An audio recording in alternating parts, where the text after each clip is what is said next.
حاضرین جمعہ، بزرگوں، نوجوانوں اور عزیز بچوں، ہر قسم کی تعریفات و توصیفات، کبریائی، بزرگی، بڑائی، ہر طرح کی حمد و ثنا اللہ رب العالمین کے لیے ہے۔ بعدہ لاکھوں اور کروڑوں درود و سلام ہوں تمام انبیاء کرام پر،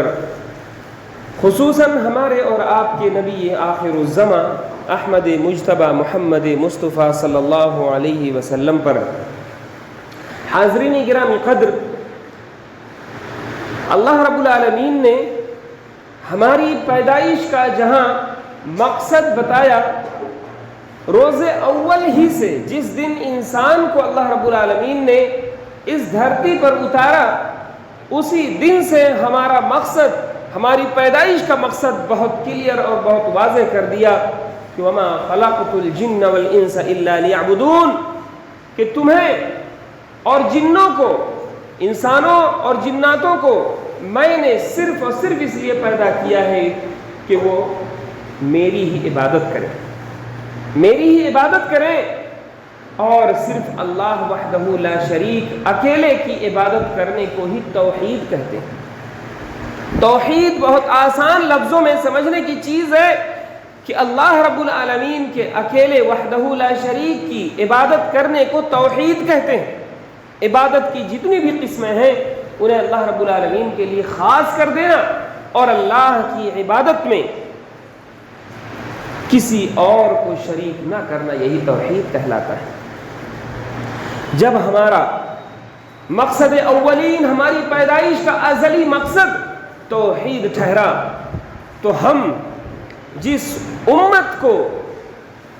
ماننے والے ہیں، جس نبی کو ماننے والے ہیں، جس ملت کو ماننے والے ہیں، جو سسٹم، جو نظام ہمیں اللہ نے عطا کیا ہے جس نبی کے ذریعے سے، اس نبی کی رسالت، اس نبی کی شخصیت پر ایمان لانا، یہ دوسرا سب سے اہم کام ہے کہ توحید کے بعد ہمارے ایمان کا سب سے بڑا تقاضا یہ ہے کہ ہم اللہ کے رسول صلی اللہ علیہ وسلم کی رسالت پر، آپ کی نبوت پر، آپ کی شخصیت پر ایمان رکھیں، کیونکہ اس دنیا میں اللہ رب العالمین کی ہدایت کا سب سے آخری سرچشمہ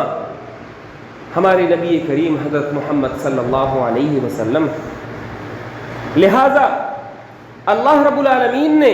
رسول اکرم صلی اللہ علیہ وسلم کو جن فضائل سے نوازا، جن معجزات سے نوازا، اور جو آپ کی خصوصیات تھیں، ان خصوصیات کے بارے میں ایک مسلمان کو باخبر ہونا ضروری ہے، اور یہ ایک ذمہ داری ہے، ایسی ذمہ داری ہے کہ ابھی آپ اس دنیا سے جا رہے ہیں، آپ کا انتقال ہوا، ابھی قیامت آنا باقی ہے، لیکن آپ کی موت آتے ہی اس دنیا میں، آپ کی موت جیسے ہی آتی ہے آپ کی قیامت شروع ہو جاتی ہے، اور لوگ آپ کو دفن کرتے ہیں، دفن کر کے واپس آتے ہیں، اور فرشتے آپ سے سوال و جواب کرنے لگتے ہیں۔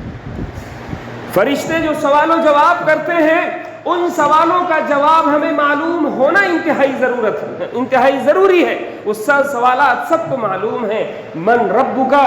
ما دینک، تمہارا رب کون ہے، تمہارا دین کون ہے۔ ماذا تقول عن هذا الرجل الذي بعث فيكم، تیسرا سوال ہے تمہارا کیا کہنا ہے اس شخص کے بارے میں جو تمہارے درمیان مبعوث کیا گیا تھا، جو تمہارے درمیان تمہاری ہدایت کے لیے بھیجا گیا تھا۔ تو اللہ کے رسول صلی اللہ علیہ وسلم کی شخصیت، آپ کی خصوصیت، آپ کی نبوت و رسالت کے بارے میں ایک مومن کو، ایک مسلمان کو جاننا نہایت ہی ضروری ہے۔ تو اللہ کے رسول صلی اللہ علیہ وسلم کی خصوصیات، آپ کے فضائل، قرآن پاک بھرا ہوا ہے۔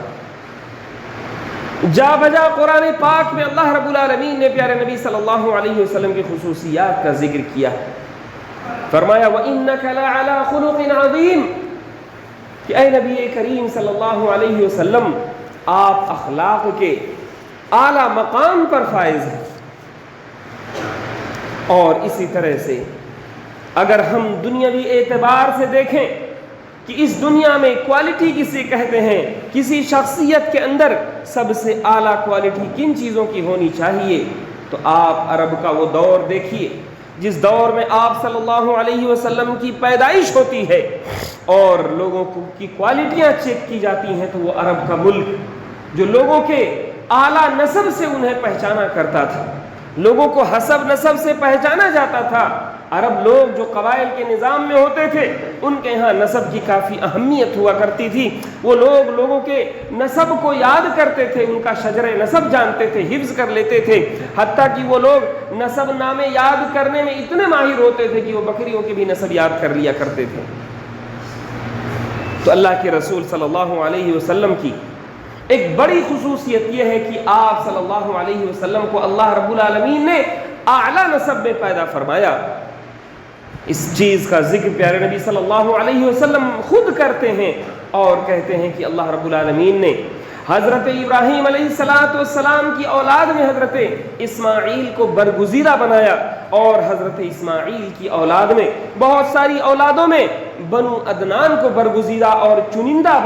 اپنے بندوں میں سے بنایا، اور اسی طرح سے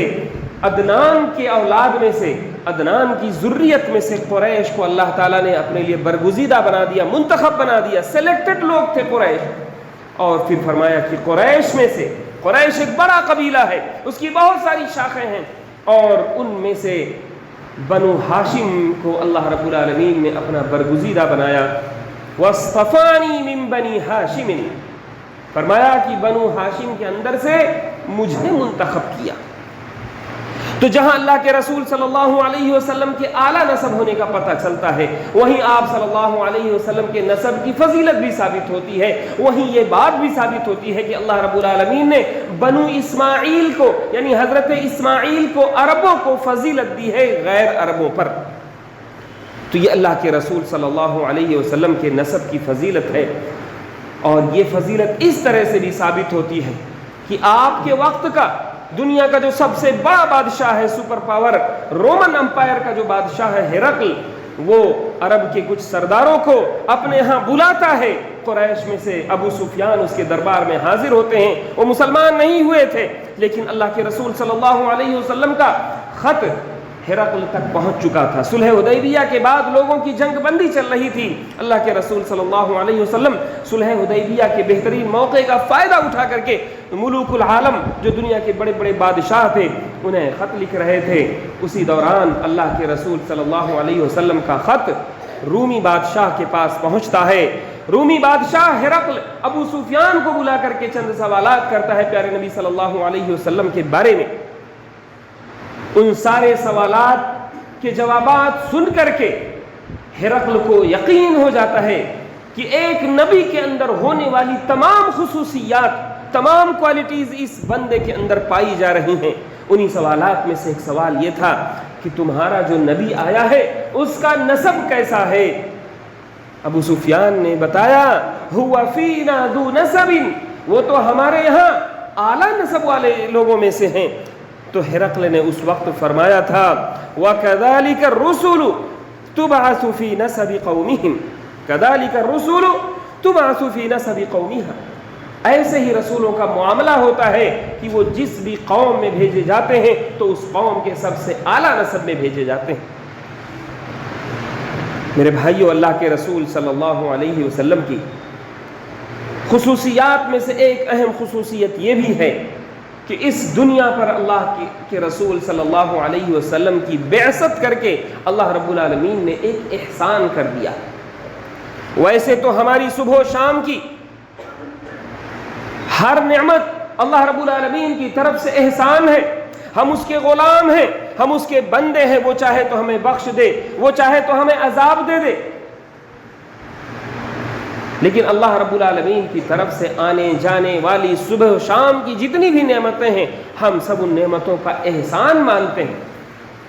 لیکن اللہ رب العالمین نے اگر کسی نعمت کا احسان جتلایا ہے یہ بول کر کے کہ اللہ تعالیٰ تم پر احسان کر رہا ہے، تو وہ ایک نعمت ہے، اور وہ ہے اللہ کے رسول صلی اللہ علیہ وسلم کی بعثت۔ اللہ تعالیٰ فرماتا ہے، لقد من اللہ علی المؤمنین اذ بعث فیہم رسولا من انفسہم یقیناً اللہ رب العالمین نے مومنوں پر یہ احسان کیا ہے، اذ بعث فیہم رسولا من انفسہم، کیونکہ انہی میں سے، ان کے نفسوں میں سے، یعنی انہی کے جیسا ایک رسول ان کے درمیان مبعوث فرمایا، یتلو علیہم آیاتہ، جو اللہ کی آیتوں کی ان کے اوپر تلاوت کرتا ہے، ویزکیہم، ان کا تزکیہ کرتا ہے، ان کی صفائی کرتا ہے، ان کے اخلاق درست کرتا ہے، ان کے اندر سے گندگیاں، چاہے وہ اخلاق کی ہوں، ایمان کی ہوں، خرافات کی ہوں، ان تمام گندگیوں کو دور کر کے ان کا تزکیہ کرتا ہے، وَيُعَلِّمُهُمُ الْكِتَابَ وَالْحِكْمَةَ، اور جو لوگوں کو کتاب کی، قرآن پاک کی تعلیم دیتا ہے، حکمت کی تعلیم دیتا ہے، احادیث رسول سکھاتا ہے۔ اور اللہ رب العالمین نے فرمایا وَإِن كَانُوا مِن قَبْلُ لَفِي ضَلَالٍ مُبِينٍ، اگرچہ نبی کریم صلی اللہ علیہ وسلم کے آنے سے پہلے لوگ کھلم کھلا گمراہی میں پڑے ہوئے تھے، تو یہ اللہ تعالیٰ نے احسان جتلایا اللہ کے رسول صلی اللہ علیہ وسلم کو ہماری ہدایت کے لیے بھیج کر کے، اور ہمیں میں سے ایک انسان کی شکل میں بھیجا۔ اللہ رب العالمین ہماری ہدایت کا کچھ بھی انتظام کر سکتا تھا، ہم ایک لفظ چوں چرا نہیں کر سکتے تھے، وہ کسی فرشتے کو بھیج دیتا، ہمارے لیے مشکل ہو جاتی، وہ ہماری جنس سے نہیں ہوتا، وہ کسی جن کو بھیج دیتا، وہ جن ہماری جنس سے نہیں ہوتا، وہ کبھی غائب ہو جاتا، کبھی دکھتا۔ اللہ رب العالمین ہدایت کی کوئی کتاب پہاڑوں پر اتار دیتا، ہدایت کی کچھ آیتیں پہاڑوں کے پتھروں پر نقش کر دیتا، ہم اس کے پابند ہوتے۔ لیکن اللہ رب العالمین نے جب رحمت للعالمین کو بھیجا اور فرمایا کہ وما ارسلناک الا رحمت للعالمین، کہ اے محمد صلی اللہ علیہ وسلم ہم نے تمام جہانوں کے لیے تمہیں رحمت بنا کر کے بھیجا ہے، تو یہ اللہ کا احسان نہیں تو کیا ہے کہ ہماری ہدایت کے لیے وہ شخصیت موجود جو ہم ہی میں سے ہے،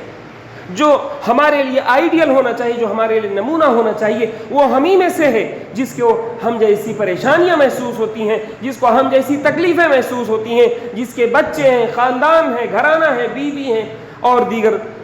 دنیا کے حاجات ہیں۔ تو یہ اللہ کا احسان تھا کہ اس نے پیارے نبی صلی اللہ علیہ وسلم کو ہمارے درمیان ہمیں میں سے مبعوث فرمایا۔ اور اسی طرح سے پیارے نبی صلی اللہ علیہ وسلم کی ایک خصوصیت یہ بھی ہے کہ اللہ رب العالمین نے آپ کو ایک روشن چراغ بنا کر کے بھیجا۔ اللہ تعالیٰ کا ارشاد ہے یا ایھا النبی انا ارسلناک شاہدا ومبشرا ونذیرا، اے نبی کریم صلی اللہ علیہ وسلم ہم نے آپ کو شاہد اور گواہ بنا کر کے، ایک مبشرن بشارت دینے والا بنا کر کے، اور ایک نذیر بنا کر کے بھیجا ہے، لوگوں کو ڈرانے والا، اللہ کے عذاب جہنم کی ہولناکی سے ڈرانے والا بنا کر کے بھیجا ہے، وداعیا الی اللہ باذنہ وسراجا منیرا، اور ہم نے آپ کو اللہ کی طرف دعوت دینے والا بنا کر کے بھیجا ہے، باذنہ اس کی اجازت، اس کی توفیق سے، وسراجا منیرا، اور آپ کو ایک روشن چراغ بنا کر کے بھیجا ہے۔ پیارے نبی صلی اللہ علیہ وسلم کی ہدایت اور رہنمائی کا یہ عالم ہے کہ جب دنیا کی ہم تاریخ دیکھتے ہیں تو تاریخ ہمیں منقسم نظر آتی ہے۔ دنیا اللہ کے رسول صلی اللہ علیہ وسلم کی بعثت سے پہلے جاہلیت میں نظر آتی ہے، دنیا پیارے نبی صلی اللہ علیہ وسلم کی بعثت سے پہلے جہالت کے گھٹا ٹوپ اندھیرے میں موجود نظر آتی ہے۔ لیکن جیسے پیارے نبی صلی اللہ علیہ وسلم کی بعثت کی ہم تاریخ پڑھتے ہیں، دنیا کس قدر دھیرے دھیرے روشنی میں آتی جاتی ہے، اور دنیا کی تمام قوموں پر اس کا اثر پڑا۔ پیارے نبی صلی اللہ علیہ وسلم کا روشن چراغ جو آج سے 1400 سال پہلے جلا تھا، آج بھی اس کی روشنی دنیا کی مختلف قوموں پر واضح طور سے دکھائی دیتی ہے۔ تو اللہ کے رسول صلی اللہ علیہ وسلم کا روشن چراغ ہونا ہر معنوں میں، چاہے آپ تاریخ کے نگاہ سے دیکھ لیجئے، شریعت و دین کے معاملے میں دیکھ لیجئے، اسی طرح سے اخلاق کے معاملے میں دیکھ لیجئے، اللہ کے رسول صلی اللہ علیہ وسلم کی شخصیت ہم سب کے لیے روشن چراغ ہے۔ اسی لیے اسی طرح سے میرے بھائیوں، اللہ کے رسول صلی اللہ علیہ وسلم کو اللہ رب العالمین نے مشفق اور مہربان بنا کر کے بھیجا۔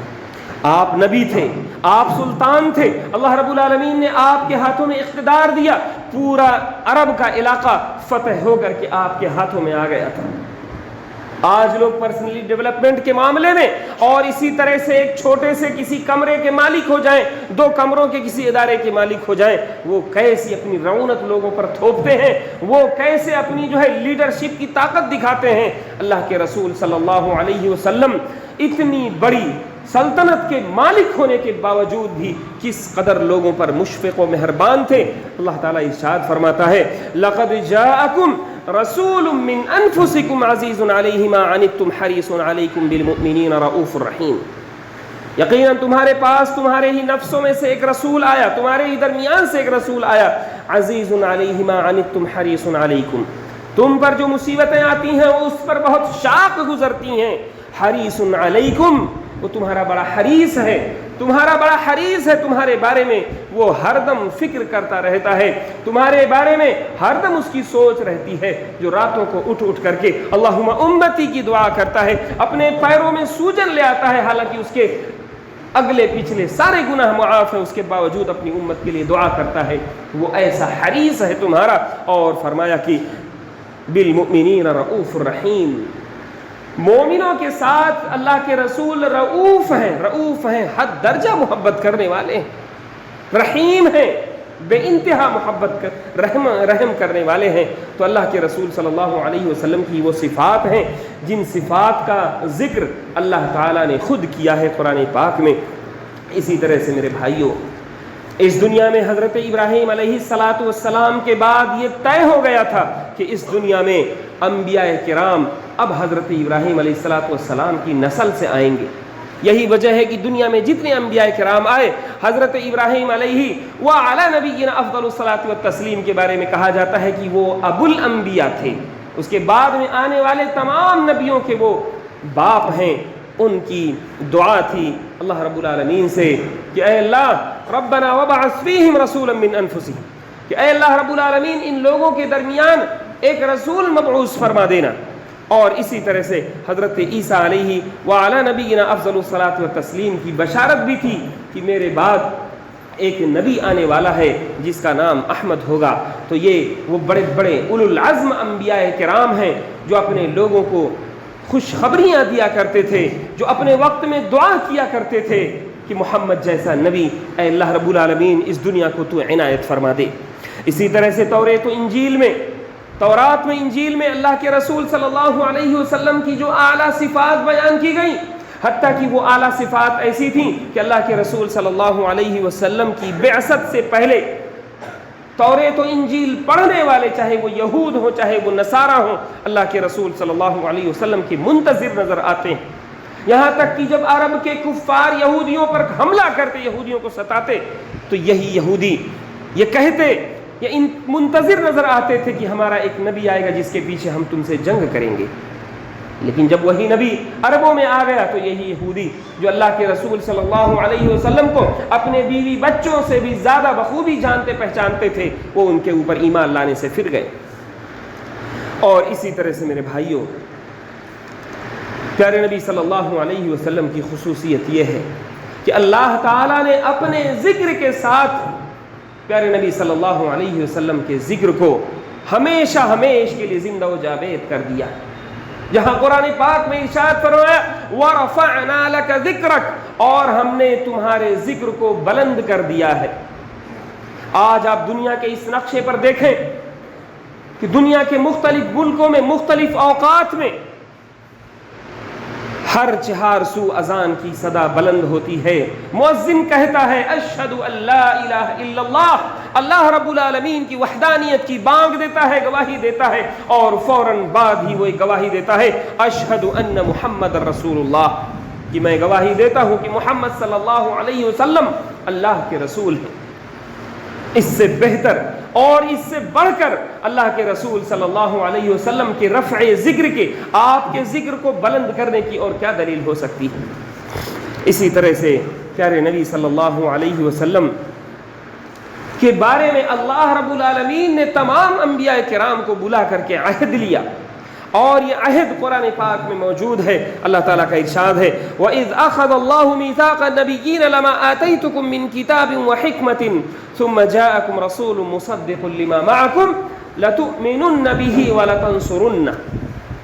اللہ رب العالمین نے تمام انبیاء کرام سے یہ عہد و میثاق لیا، سب کو پابند بنایا، اور کہا کہ جب میں تمہارے پاس کتاب و حکمت بھیجوں گا اور تمہارے درمیان ایک رسول آ جائے گا جو اپنے سے پہلے کی تمام باتوں کی تصدیق کرے گا، لَتُؤْمِنُنَّ بِهِ وَلَتَنْصُرُنَّ، کیا تم سب اگر موجود رہے تو تم سب اس پر ایمان لاؤ گے؟ تمام انبیاء کرام کا اقرار تھا کہ ضرور ہم اس پر ایمان لائیں گے، ہم ضرور اس کی مدد کریں گے۔ یہی وجہ ہے کہ جب حضرت عمر بن خطاب رضی اللہ تعالی عنہ کے ہاتھوں میں پیارے نبی صلی اللہ علیہ وسلم نے ان کے اوپر نازل کی ہوئی کتاب توریت کو دیکھا، اپنے عہد مبارک میں جبکہ توریت میں تحریف ہو چکی تھی، تبدیلی ہو چکی تھی، اللہ کے رسول صلی اللہ علیہ وسلم نے دیکھا، غضبناک ہوئے، اور اسی موقع سے آپ نے وہ ارشاد فرمایا کہ اے عمر، اگر آج کی ڈیٹ میں، آج کی تاریخ میں موسیٰ علیہ السلام بھی زندہ ہوتے تو ان کے لیے کوئی گنجائش نہیں تھی سوائے میری اتباع کی، ان کے لیے کوئی اور چانس، کوئی آپشن تھا ہی نہیں سوائے میری اتباع کے۔ یعنی موسیٰ علیہ السلام اتنے اولو العزم نبی، صاحب شریعت، صاحب کتاب، اگر وہ بھی آج آ جائیں تو وہ بھی اللہ کے نبی صلی اللہ علیہ وسلم کی شریعت کی پابندی کریں گے۔ اور ایسا ہوگا کہ حضرت عیسیٰ علیہ السلام قیامت کے قریب اتریں گے، وہ بھی صاحب شریعت، ایک نبی، صاحب کتاب نبی، لیکن اللہ کے رسول صلی اللہ علیہ وسلم کی شریعت کے مطابق، آپ کے لائے ہوئے دین کے مطابق حضرت عیسیٰ علیہ السلام مسلمانوں کی رہنمائی کریں گے۔ اسی طرح سے پیارے نبی صلی اللہ علیہ وسلم کی خصوصیات کا جب ذکر ہو، آپ کے معجزات کا ذکر کیسے نہ ہو، اور آپ کے معجزات میں سے ایک بڑا معجزہ ہے کہ اللہ کے رسول صلی اللہ علیہ وسلم کو معراج کی رات میں اللہ رب العالمین نے ایسے ایسے عجائبات سے گزارا، ایسے ایسے معجزات آپ کو عطا کیے۔ بیت المقدس کے اندر پیارے نبی صلی اللہ علیہ وسلم نے ایک ہی رات کے چند لمحے کے اندر دنیا کے تمام انبیاء کرام کی نماز کی امامت کرائی۔ پھر بیت المقدس سے لے کر کے آسمان دنیا تک کا سفر طے کیا، آسمان دنیا سے لے کر کے عرش تک کا سفر طے کیا، اور اس درمیان اللہ رب العالمین ان کو مختلف عجائبات سے گزارتا رہا۔ یہ بھی ایک بڑا معجزہ ہے، اور اللہ کے رسول صلی اللہ علیہ وسلم کی خصوصیات کا ایک بڑا حصہ ہے۔ خصوصیات وہ ایسی چیزیں جن چیزوں سے کسی اور کو اللہ رب العالمین نے سرفراز نہ فرمایا ہو، تو یہ وہ خصوصیات ہیں جو ہمارے نبی کریم صلی اللہ علیہ وسلم کو عطا کی گئیں۔ میرے بھائیوں، خصوصیات کا جب ذکر ہو تو پیارے نبی صلی اللہ علیہ وسلم کے اوپر اتارے گئے کلام قرآن مجید کا ذکر ضرور ہونا چاہیے، کیونکہ یہ اللہ رب العالمین کا کھلا ہوا معجزہ ہے۔ یہ ایسا معجزہ ہے کہ اس کا چیلنج آج بھی باقی ہے، دنیا اس جیسا کلام لانے سے قاصر ہے۔ اللہ رب العالمین نے اسی وقت جب عرب اپنے اصلی کلام پر، اپنے فصاحت و بلاغت پر موجود تھے، وہ لوگ قادر الکلام تھے، اس وقت اللہ نے چیلنج کیا تھا کہ تم اس جیسا کوئی کلام لے کر کے آ جاؤ، اس جیسا پورا کلام نہیں لا سکتے تو کم از کم اس جیسی ایک سورت لے کر کے آ جاؤ، اس جیسی 10 آیتیں لے کر کے آ جاؤ، اس جیسی کوئی ایک آیت لے کر کے آ جاؤ۔ آج تک عرب و عجم تمام لوگ قاصر ہیں اس چیلنج کو پورا کرنے سے، تو قرآن کریم اللہ کے رسول صلی اللہ علیہ وسلم کے اوپر اتاری گئی وہ کتاب ہے جو چیلنج ہے، جو معجزہ ہے۔ اور اسی طرح سے اللہ کے رسول صلی اللہ علیہ وسلم کے بہت سارے معجزات ہیں جو مختلف اوقات پر رونما ہوتے رہے۔ ایک موقع پر صحابہ کرام رضوان اللہ علیہ مجمعین موجود تھے،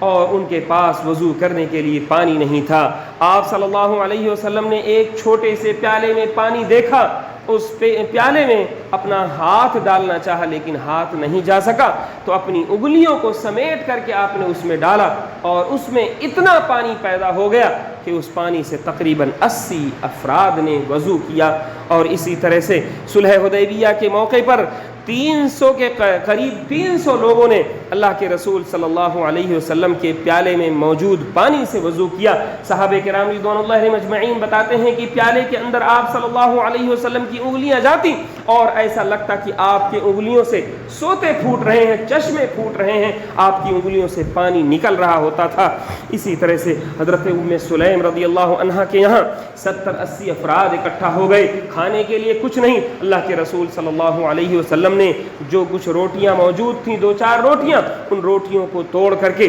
آپ نے ان پر گھی ڈال دیا۔ وہ ایک طرح کے سالن کی شکل اختیار کر گیا اور آپ صلی اللہ علیہ وسلم نے ایک بڑے سے برتن میں اس کھانے کو رکھ کر کے گھر کے اندر 10 افراد کو بلایا. ایک بار 10 افراد آتے ہیں اور سیراب ہو کر کے جاتے ہیں، اور پھر اس کے بعد 10 افراد کو پھر بلایا جاتا ہے، وہ سیراب ہو کر کے جاتے ہیں. یہ اللہ کے رسول صلی اللہ علیہ وسلم کا معجزہ تھا کہ تقریباً 80 لوگوں نے چند روٹیوں کی ایسی برکت سے اپنا پیٹ سیراب کیا. یہ اللہ کے رسول صلی اللہ علیہ وسلم کا معجزہ تھا میرے بھائیوں. اسی طرح سے پیارے نبی صلی اللہ علیہ وسلم مسجد میں کھجور کے درخت کے پاس کھڑے ہو کر کے خطبہ دیا کرتے تھے. ایک خاتون تھی مدینے کے اندر، انہوں نے کہا کہ اللہ کے رسول صلی اللہ علیہ وسلم آپ کھجور کے درخت کے پاس، کھجور کی ٹہنی کے پاس کھڑے ہو کر مسجد میں خطبہ دیتے ہیں، کیوں نہ میں آپ کے لیے ایک ممبر بنا کر کے دے دوں. اللہ کے رسول صلی اللہ علیہ وسلم کو ممبر عطا کیا گیا. جیسے ہی آپ اس ممبر کی طرف بڑھتے ہیں، وہ کھجور کا درخت، وہ کھجور کی ٹہنی، سوکھا ہوا درخت، وہ دھاڑے مار کے رونے لگتا ہے. یہ اللہ کے رسول صلی اللہ علیہ وسلم کا وہ معجزہ تھا، کھلا ہوا معجزہ، جو تمام صحابہ کرام رضوان اللہ علیہم اجمعین نے اپنی آنکھوں سے دیکھا. اس درخت کو، اس بے جان چیز کو لگا کہ جو شرف ہمیں حاصل تھا اللہ کے رسول صلی اللہ علیہ وسلم کے خطاب سے، آپ کے ذکر و اذکار سے، آپ کی زبان مبارک سے نکلے ہوئے الفاظ سے، اب وہ شرف مجھ سے دور ہو رہا. تو وہ درخت، سوکھا ہوا درخت، وہ رونے لگا. اسی طرح سے اللہ کے رسول صلی اللہ علیہ وسلم بیان فرماتے ہیں کہ مکے کے اندر کتنے ہی ایسے پتھر تھے، کتنے ہی ایسی کنکریاں تھیں جو مجھ کو سلام کیا کرتے تھے، یہاں تک کہ وہ مدینے میں واپس آ گئے. فتح مکہ کے بعد مدینے میں موجود ہیں اور کہتے ہیں آج بھی ان کنکروں کو، ان پتھروں کو میں پہچانتا ہوں جو مجھ سے سلام کیا کرتے تھے. یہ اللہ کے رسول صلی اللہ علیہ وسلم کی خصوصیت ہے، یہ آپ کا معجزہ ہے جو صرف اور صرف آپ کے لیے خاص ہے. اسی طرح سے میرے بھائیوں، اللہ کے رسول صلی اللہ علیہ وسلم کی بہت ساری خصوصیات ہیں جن کا ذکر کرنے کا وقت نہیں ہے، تو ضرورت اس بات کی ہے کہ ہم اللہ کے رسول صلی اللہ علیہ وسلم کی شخصیت کو، آپ کی رسالت کو، آپ کی نبوت کو، کیا ہم وہ مقام دے پا رہے ہیں کہ نہیں. کیونکہ اللہ کے رسول صلی اللہ علیہ وسلم کی اتنی عظیم خصوصیت اور آپ کی نبوت اور آپ کی رسالت کا کچھ ہم سے تقاضا بھی ہے. یہ وہ چیزیں نہیں ہیں جو کسی بھجن کی طرح سن کر کے، کسی پنڈال کے نیچے بیٹھ کر کے سن کر کے اور کچھ پرساد لے کے لوگ اپنے گھروں کو واپس ہو جائیں. یہ وہ خصوصیات ہیں، یہ اللہ کے رسول صلی اللہ علیہ وسلم کی شخصیت کے، آپ کی رسالت کی وہ چیزیں ہیں، یہ سن کر کے ہم سے تقاضا کرتی ہیں کہ ہم آپ کی سنتوں پر مر مٹیں، ہم آپ کے ایک ایک حکم کو بجا لانے کے لیے دنیا کی ہر چیز کو قربان کر دیں. اللہ کے رسول صلی اللہ علیہ وسلم کی محبت کا یہ تقاضا ہے کہ ہم اللہ کے رسول صلی اللہ علیہ وسلم کی اطاعت و فرما برداری کریں، ورنہ ہم اپنی محبت میں جھوٹے ہوں گے. ہماری محبت صرف دکھاوا ہوگی، صرف سیاسی پیترا بازی ہوگی، صرف اور صرف ہماری محبت سماج اور معاشرے کے لوگوں کو خوش کرنے والی ہوگی، کندھے سے کندھا ملانے والی محبت ہوگی، حقیقی محبت نہیں ہوگی جو اللہ کے رسول صلی اللہ علیہ وسلم کی اطاعت و فرما برداری پر ہمیں مجبور کرے. اللہ رب العالمین سے دعا ہے کہ رب العالمین ہمیں سنت رسول صلی اللہ علیہ وسلم کا حقیقی شیدائی بنائے، ہمیں پیارے نبی صلی اللہ علیہ وسلم کی سنتوں کو صحیح طور پر سمجھنے کی توفیق عطا فرمائے. اے اللہ رب العالمین، تو ہمیں بدعت و خرافات سے دور رکھ. اے اللہ رب العالمین، پیارے نبی صلی اللہ علیہ وسلم نے جس قدر ہمیں رہنمائی دی ہے اور ہمیں جو آپ صلی اللہ علیہ وسلم نے فرمایا کہ تم لوگ مجھے نصارہ کی طرح میرے حدود سے آگے نہ بڑھا دینا. اے اللہ رب العالمین، تو ہمیں توفیق دے کہ ہم پیارے نبی صلی اللہ علیہ وسلم کے مقام و مرتبے تک مقام و مرتبہ کو پہچانیں، آپ صلی اللہ علیہ وسلم کی شخصیت میں غلو سے بچیں اور اسی طرح سے آپ صلی اللہ علیہ وسلم کی سنتوں پر عمل کریں، بدعات و خرافات سے دور رہیں. اور اے اللہ رب العالمین، اس وقت دنیا میں مسلمان کسی بھی خطے میں پریشان حال ہیں، ستائے جا رہے ہیں، تو اے اللہ رب العالمین تو ان کی غیب سے مدد فرما دے. اے اللہ رب العالمین تو ظالموں کے پنجے استبداد کو توڑ کر کے رکھ دے. اے اللہ رب العالمین، ہم میں سے جو لوگ قرض دار ہیں ان کی قرض کی ادائیگی کا تو بہترین انتظام فرما دے. اے اللہ رب العالمین ہم میں سے جو لوگ مریض ہیں انہیں تو شفائے کامل و عاجل عطا فرما دے۔ اے اللہ رب العالمین ہم میں سے جو لوگ اس دنیا سے جا چکے ہیں ان کی قبروں کو تو نور سے بھر دے۔ اے اللہ رب العالمین تو جب تک ہمیں اس دنیا میں رکھ ایمان و اسلام پر رکھ، اور جب ہمارا خاتمہ ہو تو ایمان پر ہو۔ اقول قولی هذا واستغفر الله لي ولكم ولسائر المسلمين فاستغفروه من كل ذنب انه هو الغفور الرحيم۔